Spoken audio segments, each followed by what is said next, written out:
नंदिनी पढ़ने में होशियार, घर के कामकाज में अव्वल और सपने देखने में। फिर शुरू हो गई सपने देखने। अरे बस कर, सारा दिन बाल नोचती है और सपने देखती है। अब आज क्या देख रही है? माँ, आप ताऊ जी से इतना बड़ा पर्दा क्यों करती हैं?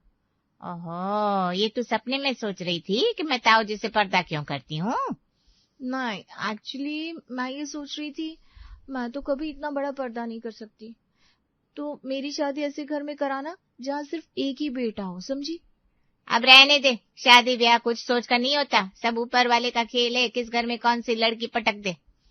नंदिनी के चेहरे पर घबराहट साफ दिख रही थी।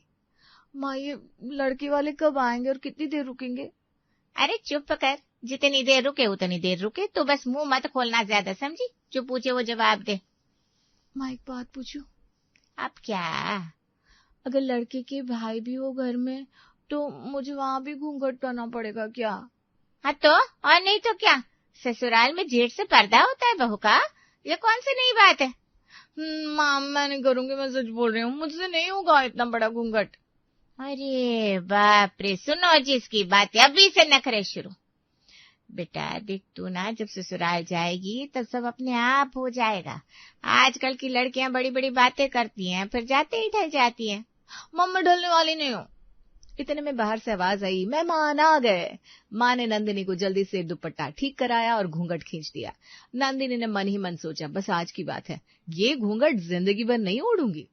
बैठक में माहौल थोड़ा अजीब था। चाय नाश्ता हो चुका था और लड़के की जगह उसका बड़ा भाई आया था। नाम था विक्रम। 30 साल के आसपास, दिल्ली में ही काम करता था किसी कंपनी में। चाची जी, दरअसल रोहन का ऑफिस में काम था आज, तो उसने मुझे भेजा। वो चाहता है कि पहले मैं मिल लूं, फिर वो खुद आएगा।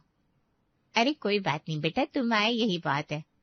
विक्रम ने एक नजर नंदिनी की तरफ डाली, जो कोने में बैठी घूंघट में आधी छुपी हुई थी। चाची जी, क्या नंदिनी से थोड़ी बात हो सकती है? रोहन ने कहा था कि आप खुद बात करना, वो थोड़ा मॉडर्न सोच का है, उसे ऐसी लड़की चाहिए जो शहर में कंफर्टेबल रहे।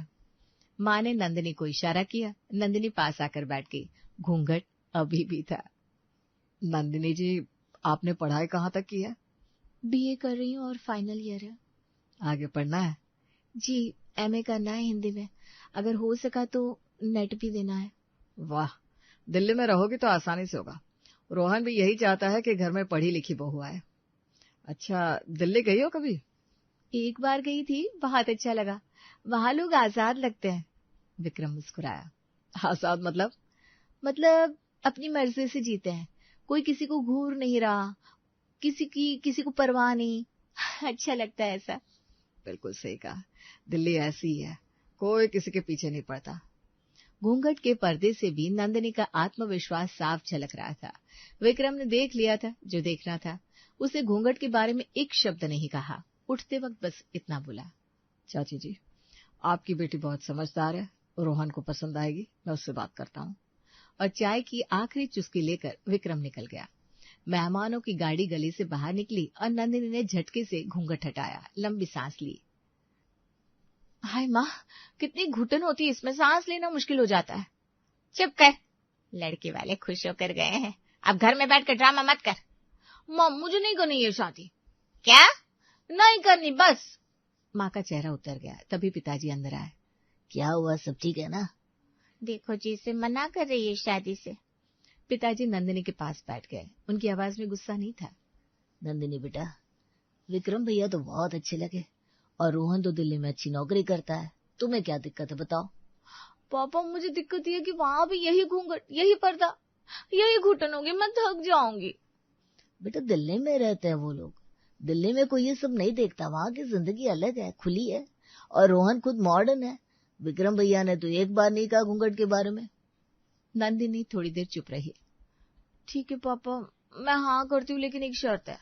बोलो। घूंघट नहीं करूंगी, ना जेठ से ना किसी से, ये मुझसे नहीं होगा, और अगर ये मंजूर नहीं तो शादी भी नहीं। पिताजी ने एक पल सोचा, फिर धीरे से मुस्कुराया। ठीक है बेटा, बात करेंगे उससे, लेकिन मुझे लगता है रोहन को कोई दिक्कत नहीं होगी। तो पक्का घूंघट नहीं? पक्का। माँ बड़बड़ाती रही, लेकिन नंदिनी के चेहरे पर पहली बार उस दिन सच्ची मुस्कान थी। रोहन पहली बार आया तो नंदिनी बस एक नजर देखकर ही समझ गई कि हाँ क्यों करनी है। नंदिनी बेटा, जो चाय लिया। नंदिनी अंदर गई तो मन ही मन बोली, यार इतना हैंडसम है, दिल्ली का पानी अलग ही होता है क्या। रोहन ने भी 2-4 सवाल किए पढ़ाई के बारे में, शहर जाने के बारे में। नंदिनी ने सीधे जवाब दिए, कोई झिझक नहीं। आपको दिल्ली कैसी लगती है। बहुत अच्छी, वहां लोग अपनी जिंदगी जीते हैं, किसी की परवाह नहीं करते। रोहन मुस्कुराया और उस एक मुस्कान ने नंदिनी का फैसला पक्का कर दिया। जाते वक्त रोहन ने पिताजी से कहा, अंकल जी मुझे नंदिनी पसंद आई। बस शादी पक्की। शादी की तैयारियां हुई, धूमधाम हुई और वो दिन भी आ गया जब नंदिनी की विदाई हुई। माँ की आंखें भीगी थी लेकिन हाथ में एक पर्ची थी। ये ले, इसमें सब लिखा है, पढ़ लेना अकेले में। क्या है माँ। अरे पढ़ लेना बस। सास को ऐसे बोलना, जेठ से इतना पर्दा करना, ननद को ऐसे रखना, खाना बनाते वक्त ये ध्यान रखना, सुबह सबसे पहले उठना, रात को सबसे बाद में सोना। माँ चुप। और हाँ, घूंघट वाली बात वहां जाकर करना भी मत, समझी। धीरे धीरे सब होता है। नंदिनी ने पर्ची जेब में रख ली। गाड़ी चली तो उसने खिड़की से बाहर देखा और सोचा, नाम के लिए शहर जा रही हूँ, रहन सहन तो सारा गांव वाला ही रखना पड़ेगा। माँ की लिस्ट दिमाग में घूमने लगी। दिल्ली का घर बड़ा था, फ्लैट था 3री मंजिल पर, लिफ्ट थी। नंदिनी पहली बार लिफ्ट में चढ़ी तो थोड़ा अजीब लगा लेकिन मन में एक खुशी भी थी। दरवाजा खुला, सास सामने थी, साड़ी में, माथे पर बड़ी बिंदी। सास ने नंदिनी को ऊपर से नीचे देखा, फिर मुस्कुराई। आओ बेटा, घर में आओ। नंदिनी ने पैर छुए। खुश रहो। रोहन, नंदिनी तो बहुत सुंदर है। रोहन मुस्कुराया। बेटा सुनो, हम दिल्ली में रहते हैं लेकिन दिल्ली के हैं नहीं, हमारी जड़ें गांव में है, इसीलिए तो हमने गांव की लड़की ढूंढी। यहाँ की लड़कियां बहुत मॉडर्न होती हैं, घर संभालना नहीं जानती। हमें घर संभालने वाली बहू चाहिए थी, गांव के संस्कार वाली। समझ रही हो ना बेटा। नंदिनी ने हाँ में सिर हिलाया, लेकिन मन में एक ही बात थी, यार माँ और सास दोनों एक ही सांचे में ढली है। माँ ने लिस्ट दी, सास ने भाषण दिया, नतीजा तो एक ही है। और बेटा घर में बड़े हैं, विक्रम है, उसकी पत्नी है, तो थोड़ा ध्यान रखना, घर का माहौल ऐसा रहे कि सब खुश रहे। जी माँ। शाबाश, माँ बोला, अच्छा लगा। बहुत सी बहुएं आजकल माँ नहीं बोलती, बड़ी अम्मा बोलती है, आंटी बोलती है। तुम माँ बोली, मन खुश हो गया। नंदिनी मुस्कुराई, लेकिन मन में सोच रही थी, माँ को माँ बोलना आसान है, माँ जैसा मानना मुश्किल होगा। अंदर कमरे में गई तो रोहन पीछे आया। कैसा लग रहा है। ठीक है, घर बड़ा है। घबराना मत, माँ थोड़ी स्ट्रिक्ट लगती है पहले, लेकिन दिल की बहुत अच्छी है। अरे सच में। रोहन जी एक बात पूछूं, घूंघट वाली बात पापा ने कही थी आपसे। हाँ, मुझे कोई दिक्कत नहीं है, लेकिन माँ के सामने धीरे धीरे करना, एकदम से मत करना। नंदिनी ने खिड़की से बाहर दिल्ली की सड़क देखी। गाड़ियां थी, भागते लोग थे, रोशनी थी। शहर तो आ गई लेकिन गांव साथ लेकर आई थी, और गांव यहाँ भी इंतजार कर रहा था। अगले रोज सुबह से ही नंदिनी का बड़ा सा घूंघट विक्रम चाय पीते पीते देखता है, माथे पर बल आ जाते हैं। अरे नंदिनी, ये क्या लगा रखा है सिर पर इतना बड़ा घूंघट, छोड़ो ये सब, घर में ही हो। नंदिनी कुछ बोलती उससे पहले ही सास रसोई से निकल कर आती है।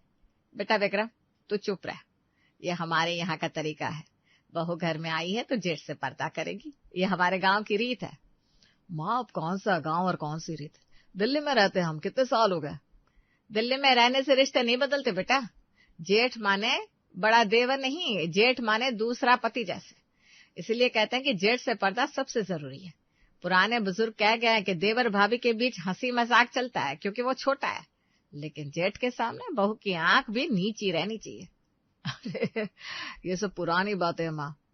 पुरानी बातें इसलिए नहीं कहते थे कि पुरानी लगे, कहते थे इसलिए कि घर की इज्जत बनी रहे, रिश्तों में मर्यादा रहे। एक कहावत है हमारे यहाँ, जेठ के आगे घूंघट और जेठ के पीछे जुगत, यानी सामने पर्दा और पीठ पीछे घर का सारा काम वही संभाले। नंदिनी चुपचाप खड़ी सुनती रही। घूंघट के अंदर से कुछ दिखता नहीं, लेकिन सास की बात दिल तक पहुंच रही है। और सुन विक्रम, जेठ से पर्दा इसलिए नहीं कि वो बुरा है, इसलिए है कि उसकी भी मर्यादा बनी रहे, बहू की भी, दोनों तरफ से इज्जत रहे तो घर घर लगता है। विक्रम चुप हो जाता है। माँ के सामने ज्यादा बोलना उसे भी नहीं आता। शादी के 3 महीने बाद माँ की वापसी का दिन आ गया। नंदिनी बेटा, अब सब सेटल हो गया है तो मैं चलती हूँ। माँ अभी रुको ना। नहीं बेटा, तेरे पापा अकेले हैं और अब तू इस घर की है, मुझ पर निर्भर मत रह। माँ के जाने के बाद घर थोड़ा खाली खाली सा लगने लगा। नंदिनी रसोई में थी। विक्रम चाय का कप लेकर अंदर आ गया। नंदिनी एक बात कहूं? नंदिनी ने घूंघट ठीक किया और हाँ में सिर हिलाया। ये घूंघट वाली बात माँ के सामने कुछ कहा नहीं मैंने, लेकिन अब माँ गई है तो सुन, तू मेरी छोटी बहन जैसी है, सच में। जब से तू इस घर में आई है मुझे तुझ में बहन नहीं दिखती है।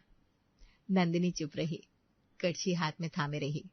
और बहन के सामने कोई घूंघट नहीं होता, तो अब से ये कपड़ा सिर पर मत लाद, ठीक है? नंदिनी ने धीरे से घूंघट हटाया। पहली बार विक्रम भैया के सामने खुले मुंह खड़ी थी। थोड़ी झिझक भी, थोड़ी राहत भी। लेकिन भैया माँ को पता चला तो? अरे माँ को मैं समझा लूंगा, तू चिंता मत कर। और सुन, घर में तू अकेली मत रहा कर इतनी चुप चुप, बोला कर, हंसा कर। ये घर तेरा भी उतना ही है जितना मेरा। नंदिनी की आंखें थोड़ी भर आई। मायके की याद आई, जहां भाई के साथ लड़ाई झगड़ा होता था, शोर होता था, जिंदगी होती थी। भैया आप सच में बहुत अच्छे हो। अरे ये बात किसी को मत बताना, इमेज खराब हो जाती है मेरी। नंदिनी हंस पड़ी, पहली बार इस घर में खुलकर। विक्रम ने चाय का घूंट लिया और बोला, और हाँ, ये चाय में अदरक कम डाला कर यार, गला जलता है। भैया अभी तो तारीफ की थी। अरे वो अलग बात है, ये अलग बात है। दोनों हंसे, घर थोड़ा हल्का हो गया। घूंघट हटा तो नंदिनी को लगा जैसे सांस लेना आसान हो गया, लेकिन रोहन अभी भी थोड़ा असमंजस में था। नंदिनी भैया ने कहा तो ठीक है, लेकिन माँ को पता चला तो क्या होगा? माँ नाराज होगी। विक्रम बीच में ही बोला, रोहन नंदिनी सही कर रही है, घर में अपने भाई के सामने घूंघट, ये कौन सा जमाना है, तू भी कुछ बोल इसे। रोहन ने एक बार नंदिनी को देखा, फिर बोला, ठीक है भैया सही बोल रहे हैं, घर में घूंघट की जरूरत नहीं है। नंदिनी मुस्कुराई, थैंक यू रोहन जी। अरे रोहन जी मत बोलो यार, सीधे रोहन बोलो। हफ्ते भर बाद नंदिनी कमरे से निकली। नीली जींस थी, कुर्ती थी, ऊपर बाल खुले थे। रोहन ने देखा तो पानी का ग्लास हाथ में रह गया। ये क्या है? जींस है। दिख तो रहा है, लेकिन क्या, घर में पहनी है, बाहर नहीं गई हूँ। नंदिनी माँ देख लेगी तो। माँ गई है बसा, और वैसे भी रोहन मैंने घूंघट छोड़ा, अब जींस भी नहीं पहनू क्या? रोहन कुछ नहीं बोल पाया, बस विक्रम भैया के कमरे की तरफ चल दिया। विक्रम चाय पी रहा था। भैया नंदिनी जींस पहन कर निकली है। विक्रम ने चाय की चुस्की ली, ऊपर देखा तो मतलब भैया घर में। रोहन तूने उससे शादी की है, उसे बंद करने के लिए नहीं लाया। जींस पहनी है, कोई गलत काम नहीं किया। लेकिन भैया संस्कार, यार संस्कार दिल में होता है, कपड़ों में नहीं। नंदिनी को आजादी पसंद है और वो गलत नहीं है इसमें। तू उसे रोकेगा तो वो घुटेगी, और घुटी हुई बीवी से घर खुश नहीं रहता, समझा? जा और नॉर्मल रह, इतना बड़ा मुद्दा नहीं है ये। रोहन वापस आया। नंदिनी किचन में खाना बना रही थी, जींस में। नंदिनी, हाँ? कुछ नहीं, खाने में आज क्या बना रही हो? नंदिनी ने मुड़कर देखा, रोहन मुस्कुरा रहा था। दाल चावल। अच्छा और कुछ बनाओ ना यार, जींस पहनकर सिर्फ दाल चावल। थोड़ा स्पेशल बनाओ ना। घूंघट हटा तो नंदिनी खुल गई, एकदम खुल गई। इतनी खुली कि समझ में नहीं आया कहाँ रुकना है। एक शाम विक्रम ऑफिस से आया, जूते उतार रहा था तो नंदिनी किचन से निकली। अरे भैया आ गए? अच्छा वाह, मोमो खाना है मुझे, चलोगे बाहर? अरे अभी तो आया हूँ, थोड़ा रेस्ट कर लूं, तुम छोटे के साथ चली जाओ। अरे बस 5 मिनट की दुकान है, रोहन को पूछा तो उसने मना कर दिया। तुम चलो ना, वैसे भी ना भैया वो बोर करते हैं। विक्रम ने रोहन की तरफ देखा। रोहन सोफे पर बैठा फोन देख रहा था, चेहरा सपाट था। नंदिनी मैं थका हुआ हूँ, रोहन के साथ चली जाओ। वो क्या है ना, वैसे भी बाहर बहुत भीड़ है, मैं नहीं जा सकता। रोहन नहीं जाएगा, वो बोर एकदम। आप चलो ना यार प्लीज। रोहन ने फोन नीचे रखा। नंदिनी भैया थके हुए हैं, चलो कहाँ चलना है मैं चलता हूँ। तुमने तो हद कर दी, भैया ने घूंघट क्या ना करने को कहा, तुम तो सर पर चढ़ गई।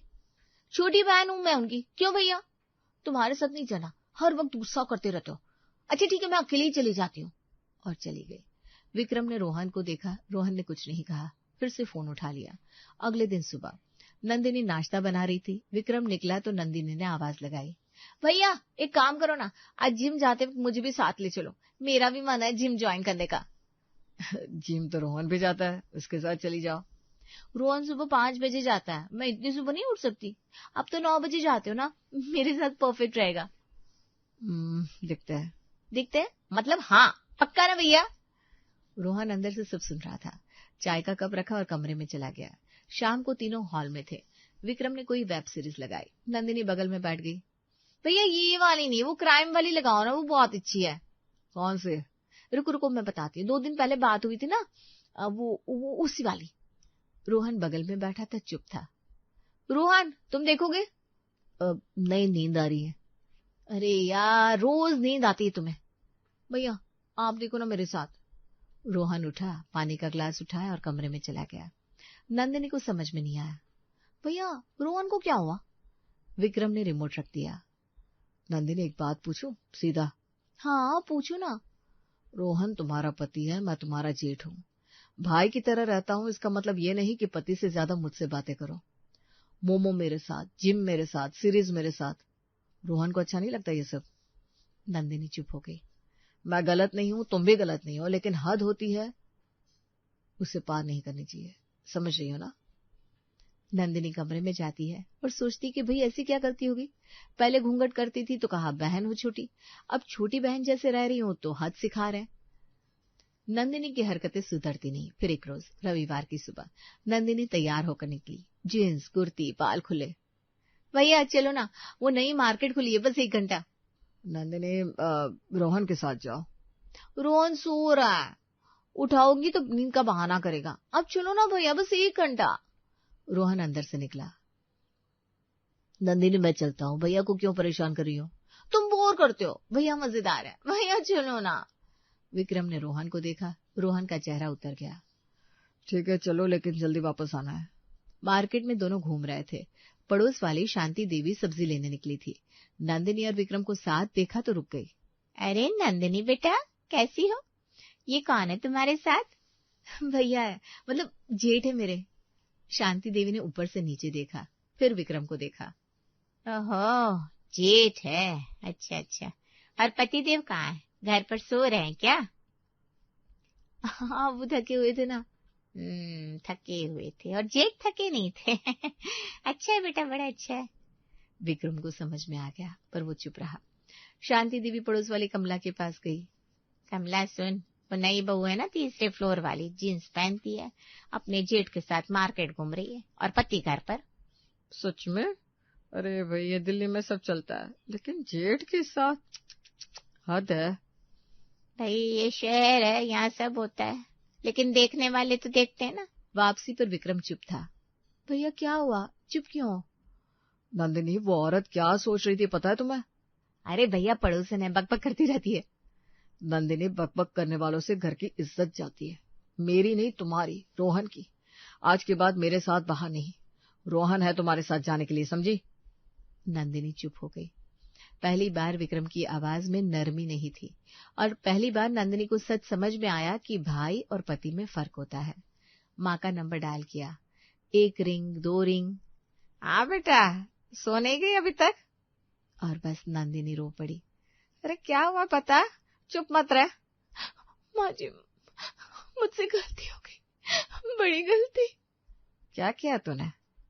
माँ घूंघट हटा तो लिया, लेकिन अक्ल भी हट गई साथ में। भैया ने आजाद किया तो इतनी आजाद हो गई कि रोहन को भूल गई। भैया के साथ मोमो, भैया के साथ जिम, भैया के साथ सीरीज। रोहन अकेला बैठा रहा और मुझे दिखा ही नहीं। माँ कुछ देर चुप रही। सुन नंदिनी, घूंघट उठाने से आजादी नहीं मिलती बेटा, आजादी अकल से मिलती है। और अकल ये कहती है कि पहले घर संभाल, पहले अपना आदमी देख, बाकी सब बाद में। हाँ माँ। और सुन, जा अभी रोहन से बात कर। बाथरूम में बैठकर मुझसे रोने से कुछ नहीं होगा। नंदिनी हंस पड़ी रोते रोते। माँ आपको कैसे पता मैं बाथरूम में हूँ? बेटा माँ हो ना, सब पता रहता है।